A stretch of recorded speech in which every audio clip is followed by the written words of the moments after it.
A denuncia do propietario do establecemento radicado en Dodro, dedicado á compra-venda de vehículos de ocasión, foi o que propiciou o inicio dunha investigación por parte da Garda Civil de Padrón.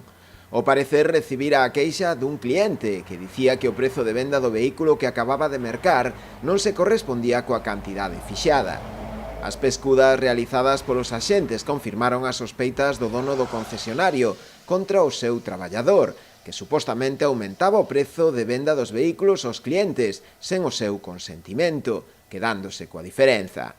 No transcurso da investigación puido determinarse tamén que este mesmo empregado, nos talleres de despece onde realizaba tamén as vendas de coches dos clientes, devolvíalles unha cantidade menor a abonada por estes negocios, quedándose con esa parte. O investigado, veciño de Outes, está acusado dun delito de estafa continuada, que o propietario do concesionario valora inicialmente nuns 100.000 euros, á espera de revisar o resto de vendas que se levaron a cabo no taller durante o período que levaba contratado na empresa. Todas as dilixencias realizadas foron postas a disposición xudicial no xulgado de Garda de Padrón, que é quen instrúe a causa.